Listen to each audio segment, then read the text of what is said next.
So you failed an art challenge. Does that mean you're no longer an artist?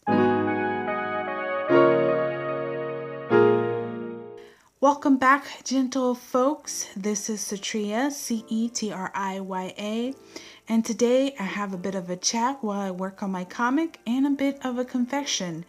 So I've decided not to continue or not attempt any longer the 100 days of making comics. So what does that mean? So, to answer real quick, just because you don't complete an art challenge through and through does not mean you are not an artist. If anything, it probably just means you're not the type to do things in continuous marathons, as I have found out myself. I've tried and tried and tried, but I realized that there's two parts. I realized that A, I don't really want to do this enough to do that, and B, the way things are, I kind of really need a rest period every couple of days. I find that by day 20, I really want to just mentally be away from my comic project. And instead of doing things every 30 minutes every day, I'd rather spend a couple of days putting in the 2 to 3 hours, getting into that flow, that mental flow state.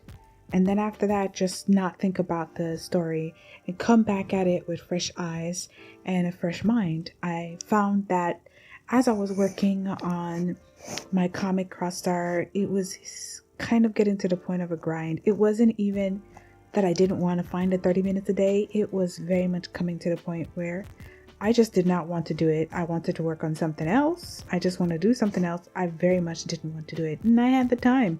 So I realized that the comic was suffering in both the level of quality and a lot of other things with it. And I want Crossstar to go out with a bang and finish out the last remaining about four chapters left, and make them look nice and good and wonderful. So that is the main reason why I'm stopping 100 Days of Making Comics, though the community is awesome and I like following you guys.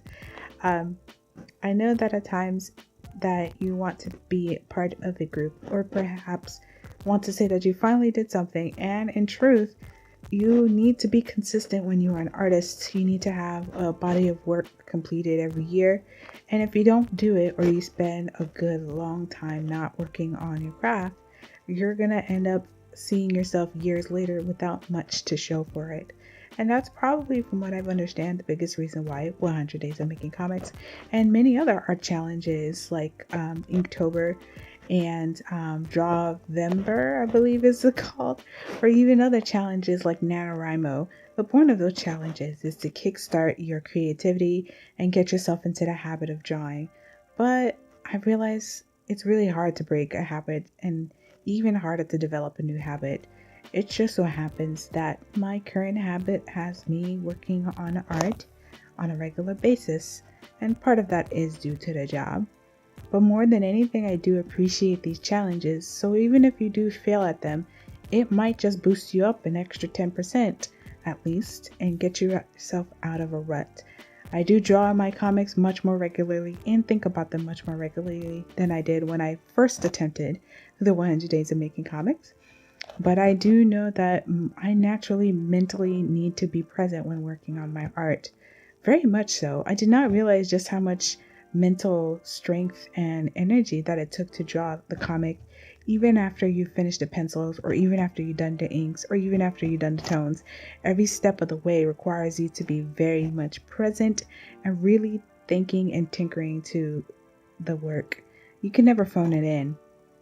So while I've decided not to continue the 100 Days of Making Comics, as you can see, I am still working on my comics. So if you're curious about what kind of stories I am working on, and if you're into a bit of a sci-fi adventure, close to home, slice of life type of short story, please feel free to give Crossstar a shot. Otherwise, please, you guys, let me know your thoughts, your challenges that you've overcome, or challenges that you decided that it may not work for you, but you still pursue your art, obviously. I'd love to hear from you guys. And to all the new subscribers, thank you for subscribing, and I really appreciate all your feedback on my lovely artwork, that it brings some joy into your day. And I asked for the rest of you guys to please leave a comment, like the video. All of that stuff helps with the YouTube algorithms, so that way this video is shared to other like-minded gentle folks like you guys. So thank you again, and hope you found this little video a bit interesting to hear.